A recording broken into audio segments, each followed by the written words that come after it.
General Dempsey, welcome to Palm Beach Atlantic University. We're honored to have you here. Thank you, Senator. Good to see you again. Nice to see you. I understand that you have a new book coming out, Radical Inclusion, Right. What we should learn in the post-9/11 world. Can you tell us a little bit about what your book's about? It's a leadership book, and and it's co-authored actually with a gentleman named Ori Brafman, who's at Berkeley University. And the little leprechaun in me thought it would be really interesting to have a West Pointer. Who comes from a fairly hierarchical institution called the U.S. military, and Ori Brafman, who is a student of peace studies, he's a vegan, and I thought, let's see if we can find some common ground on leadership principles for the world in which we find ourselves, a world where, because of the proliferation of information, I think you'd agree, things speed up, more scrutiny.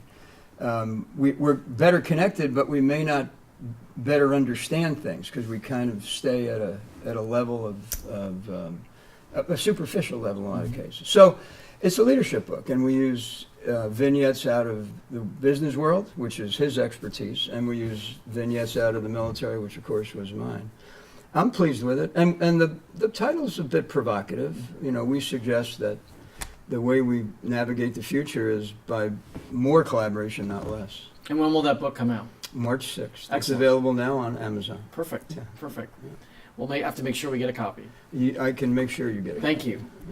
Yeah. So such an honor to have you here and to talk about the issues of the day. It seems like we are in one of the most difficult times from a foreign policy and national security standpoint. Yeah. And I'm going to speak with you more about that tonight when we're in front of all of our friends. But let's talk a little bit about the issue that's everybody, I think, is most concerned about, which is North Korea. Right. As former chairman of the Joint Chiefs of Staff who oversaw the military for the United States of America, you look at the situation of a dictator who seems irrational, who is trying to not only have and build upon a nuclear program, but arm a ballistic missile. Right. Where do you think this will go, and what's the appropriate response for the United States? Well, let me cast my net back to about 2013. There were a couple of things happened in the 2013-2014 timeframe that made the situation seem exactly as you describe it, which is more uncertain, more dangerous. And one of the things was that Kim Jong-un, became the head of state in North Korea. ISIS left Syria, where they had been in safe haven, and moved into Iraq. Russia annexed the Crimea and had surrogates move into eastern Ukraine. And China began to assert itself in the South China Sea because of a drive for resources, with deep water drilling. So we went from, let's say, the first 10 years of this century where we really had one thing to worry about. Nobody was really competing with us, and frankly, we were fairly stable, with the exception of global terrorism. Mm-hmm.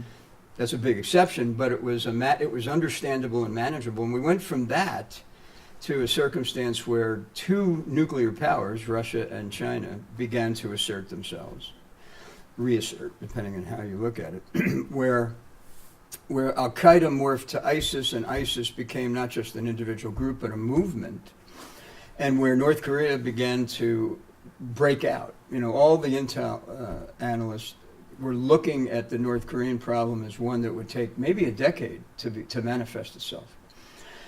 And of course, Iran was mixing it up in the Middle East. So now we've got 5 legitimate security problems that we're trying to deal with simultaneously.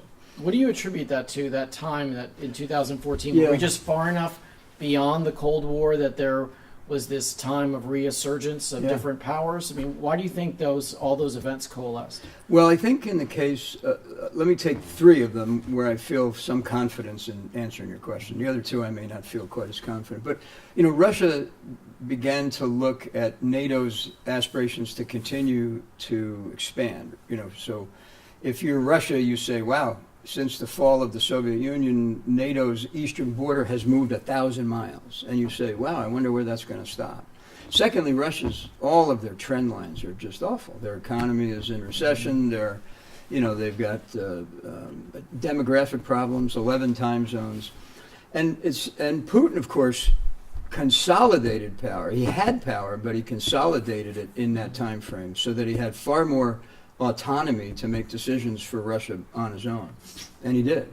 So that I think Russia's case was, if we wait too much longer, we're going to find ourselves at an impossible disadvantage. And you had Putin, who was aggressive anyway, and a former intel guy. China, once deep water drilling became feasible and economically practical, then they used their 9-line sovereignty assertions to begin creating these man-made islands and executing their 10-year plan. Their 10-year plan always said that they would, over time, reassert themselves into the South China Sea and the East China Sea.